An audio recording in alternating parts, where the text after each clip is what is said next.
Tenebris, a land where vampires, werewolves, and humans fight for survival beneath a broken moon. Here, the vampiric High Council sought to deal a death blow against the werewolf race once and for all by destroying the moon's core, but their plan backfired. Moon shards rained down upon the land, blanketing the earth in great power and growing chaos. This is the world of Heroes of the Dark. In this installment, we'll explain the origins of this great conflict between werewolves and vampires, dating back to the ancient era. Then we'll see how the High Council took control of the heart of Tenebris, what heroes attempted to stop the High Council's plot, as well as the consequences of life under a broken moon. For starters, what is Heroes of the Dark? It's a strategy RPG by Gameloft, based on the war between the vampires, werewolves, and humans of Tenebris, which we'll get into, and they are, appropriately enough, the sponsor of this video. You get to control heroes from all three factions as you build up a combined team to fight both PvE and PvP battles, also teaming up in guilds to fight for domination of the global map. You'll level up and load out these heroes to get stronger, and using the spoils of battle, you'll upgrade your base, the mansion, helping you progress further. There's plenty of lore to uncover, much more than the hefty backstory we'll reveal in this video, and more is being added over time as they release updates. Of course, those come with new content and characters too. And there are regular events that add special challenges and rewards to your gameplay. Combined with all the cool art and music, there's plenty of reason to check it out, and here's another: it's free. You can get it on mobile via Google Play, the App Store or the Samsung Galaxy Store, or on PC on the Microsoft Store and Steam. Download the game via our link in the description or with the QR code on screen to get a free gift worth $15. Now let's see exactly what happened in Tenebris before the start of the game. Nearly a millennium before the destruction of the moon, humans lived in nomadic clans. They roamed the cold wastes of Frostgrove, fighting over resources, using the stars in the night sky to locate food, water, and shelter. Guided by the moon, humans worshipped the heavenly body as a powerful source of thaumaturgical energy. On the darkest and longest night of a winter solstice, a meteorite fell, and after coming into contact with the moon, the meteorite split into two, lighting up the sky. Some believed this astronomical event was an omen of danger to come. Others believed it was a sign, foretelling great power and change for humankind. The Ulgar clan, who venerated nature and the Earth's cycles, performed a ritual at the site of one of the lunar meteorite halves. Their minds and bodies awoke to new magic and abilities. They transformed into werewolves, long-lived beings of great strength who could morph between human and lupine forms. After their creation, werewolves held dominance over the continent. Humans lived, terrified and subservient to them, but took note of how werewolves drew their power from the moon. Soon, the first skirmishes over the moon's magic began. Countless clans attempted the perilous journey to the twin meteorite sites. Many tried to recreate the Ulgar werewolf ritual, imperfectly, and met their deaths. Their attempts were considered sacrilege, but humans were desperate. A century after the fall of the meteorites, the Wamvir clan became the first to overwhelm and outsmart the abilities of werewolves in limited numbers. They managed to secure one of the meteorite sites. It was short-lived. Werewolves mobilized immediately to take back the meteorite. In desperate haste, the Wamvirs conducted a ritual using their own blood below the full blood moon. This time, the meteorite they had used turned to dust. They too died like the other imitators, but resurrected with the blood in their veins corrupted. They found themselves starving for the very liquid they'd spilled, their minds expanding with arcane abilities and superhuman agility. Unable to walk under the sun, they became known as vampires. The werewolves were furious at the destruction of one of the sacred meteorites. They believed vampires to be unnatural, unholy beasts. As a result, werewolves fiercely protected the last remaining meteorite, and it became a holy site. At the mercy of both werewolves and vampires, the remaining human clans of Frostgrove fled. werewolves and vampires were at each other's throats, reaching an impasse with their considerable abilities and strength. But vampires, without an easy human food source, began to starve. They experienced major losses. The possibility of extinction loomed. And so, Frosthaven vampires decided to follow the humans to Tenebris, a land of forested mountains and prairies, to sustenance and safety. Before they left, they set fire to the werewolves' sacred meteorite, ensuring that bad blood would not clear so easily. Migrating to Tenebris brought humans centuries of peace and prosperity. Culture evolved and innovation flourished. They thrived long enough in peace for werewolves and vampires to fade into things of myth. About 400 years after arriving in Tenebris, humans entered an industrial era. Like werewolves and vampires, they were drawn to the power of the moon and studied it. Founded several decades before the moon's destruction, the Science Society of Tenebris was the first of its kind. An institution of laboratories, lecture halls, libraries, observatories, and greenhouses, founded by the prominent Lambda family. The institute spearheaded many experimental initiatives, including machines that captured and harnessed the moon's energy to power small devices. These became known as batteries. Weak to sunlight and outnumbered by humans, vampires developed a strict code to live in secrecy within human society during this exciting time. Ever careful and cunning, they would do this for centuries. Many prominent figures in Tenebrian history were in fact vampires. Eventually, Tenebrian vampires developed a hidden organization to enforce their customs, keep their kind safe, and increase their numbers. They called it the High Council, headed by an ancient vampire named Albus. He quickly set about forging alliances with vampire sects in other regions, including the River Tiger sect of Yintochi to the east. Vampires' long-lived intelligence and joyful bloodlust made them occasionally stick out enough to spark conspiracy theories. An especially quirky, too beautiful hedonistic artiste or public figure was likely actually a vampire. Those who disliked the stuffiness of the council, the young, the rebellious, became known as the Novus Ordo. The peace era came to an end with the arrival of another lunar meteorite upon Tenebrian soil. While humans observed the phenomenon with great curiosity, the significance of it was lost to time for humankind. The following record was found within the Science Society's observatory. A meteorite has appeared in the night sky, approaching closely on the evening of the spring equinox. It fell from the heavens with a luminosity so sublime that it surpassed all previously recorded astronomical events here at the Science Society. Sizzling sounds were heard as the meteorite approached the Earth's surface.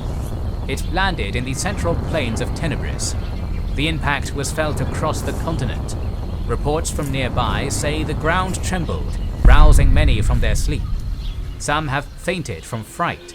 Other reports say denizens of Tenebris hail the otherworldly light of the celestial scene as the arrival of a supernatural being. While humans moved forward with plans to study the lunar meteorite, an age-old conflict between supernatural forces was being rekindled. The peace era had ended with a literal bang. Werewolves entered Tenebris from Frosthove. They would not stand by and allow vampires to destroy another gift from the moon. In a ritual werewolves considered the highest blasphemy. Tenebrian humans were shocked at the arrival of these creatures, long thought to be mere legends. Fear gave way to hostility, and Tenebris quickly began efforts to keep the invading wolves at bay, aided by cautious vampires in lofty positions. Still, humanity wasn't the target. The small population of integrated Tenebrian werewolves went to great lengths to preach peace, including famed physician and humble philanthropist Dr. Wolfgang Mansley, whose many impoverished patients included humans and werewolves alike. However, any efforts at brokering ceasefires were too little too late. Vampires, most especially the High Council, had no interest in peace. Albus, along with many of his allies, knew that securing this meteorite could mean prosperity for the future of vampire kind. some vampires dared to hope that perhaps they'd at last be able to walk beneath the sun, match the strength of wolves, and live without fear. The High Council acted with haste, revealing not only their positions of power within Tenebris's governing body, but their identities as vampires as well. Only select human politicians and scientists were already aware of the High Council's existence, and prepared for this great revelation. War erupted again, prompted by an ancient feud and a rock from the cosmos. The Council attempted to soften the blow of their great revelation by pushing human-vampire unity. After all, vampires had existed in Tenebris as friends, lovers, leaders, teachers for hundreds of years. They had been woven near seamlessly into the tapestry of human society. An outspoken faction of humans emerged in support of the High Council. Known as the Technocrats, some were members of the Science Society and others were tech-minded civilians. They recognized the value in the lunar meteorite as a means of propelling humanity into an age of technological renaissance. By allying with Tenebrian vampires against a foreign menace, they believed they could also secure a more stable future. An arcane arms race had begun. It seemed the Council Technocrat alliance was winning. The combined forces of vampire magic and human technology kept the meteorite secure within the walls of the heart of Tenebris, the capital city. Wolves were furious. Countless brutal attacks were launched against the city, but in a foreign land, with two powerful forces allied against them, maintaining a foothold was nearly impossible. Morale was dire. In the chaos, Albus declared himself emperor. Organized opposition to this decision was nearly non-existent, and many humans, unfamiliar with the arcane, desired an authority who knew well the secrets of werewolves, blood, and magic. Albus, with the command of the full might of Tenebris, had a plan. When the new emperor revealed his plot to build a weapon that would permanently declaw werewolves forever, Tenebris's terrified human government was quick to capitulate. The idea was this: a concentrated blood magic laser, engineered by human hands and powered by the blood of the High Council itself, let loose beneath the light of the blood moon. Dubbed Moonsbane, the odd machine would bore into the moon's core, vaporizing it and eliminating the source of werewolf power. The Novus Ordo was expected to fully support the actions of the High Council, and many did. But, bolstered by citywide dissatisfaction, young and rebellious vampires began to fan the flames of insurrection. It started with an ancient family, the von Myrmouths of Tenebris, who would soon die out.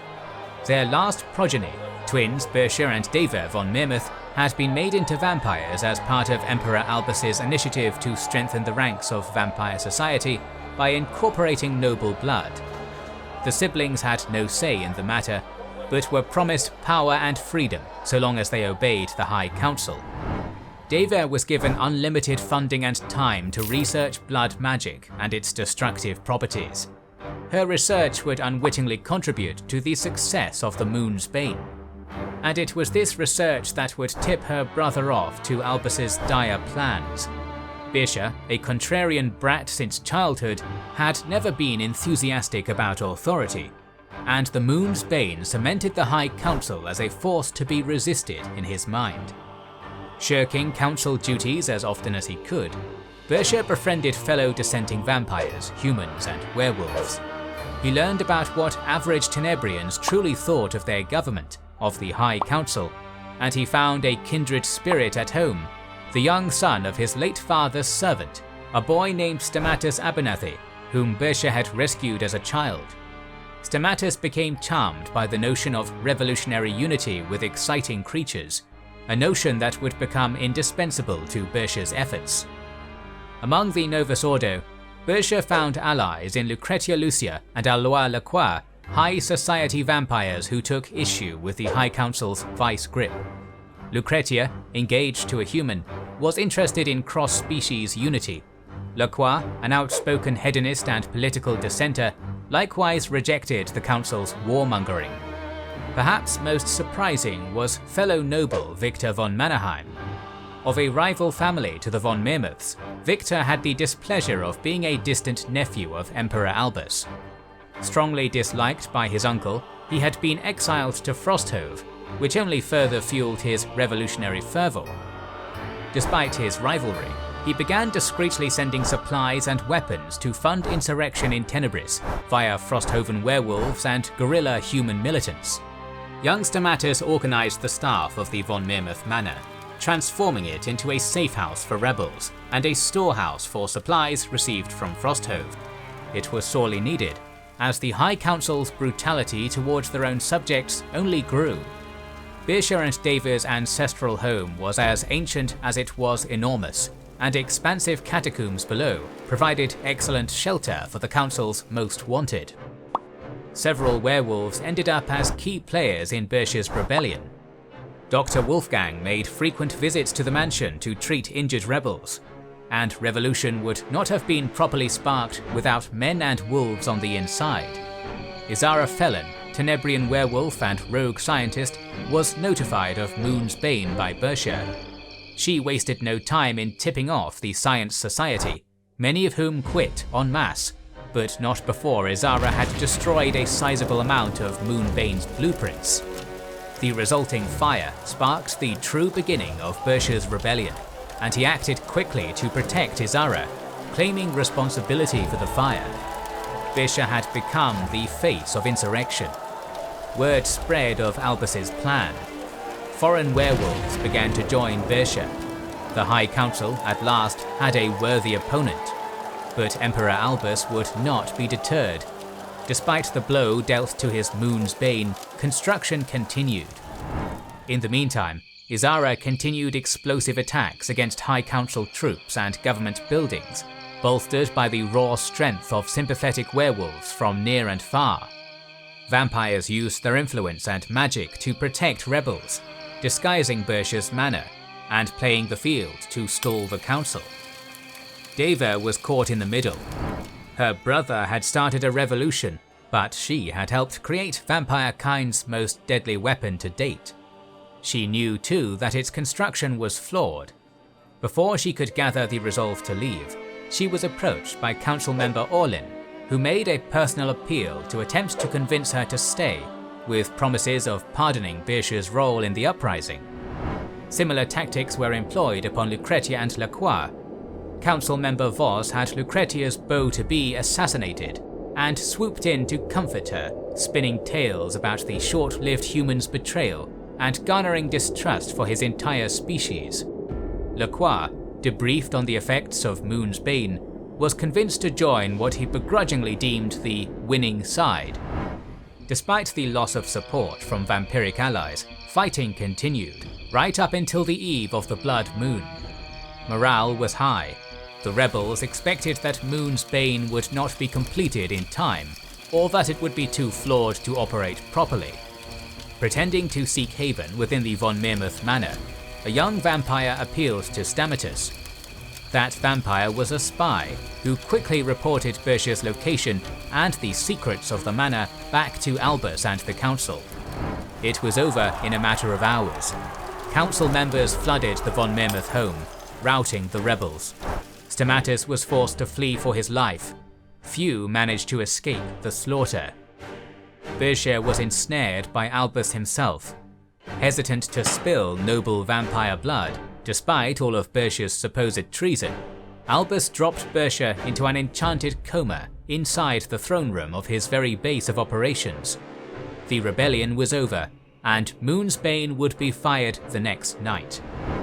Moon's Bane was launched at midnight, when the blood moon was at its zenith. A red streak shot across the sky, visible from every corner of Tenebris, Frosthove, Yintochi and more.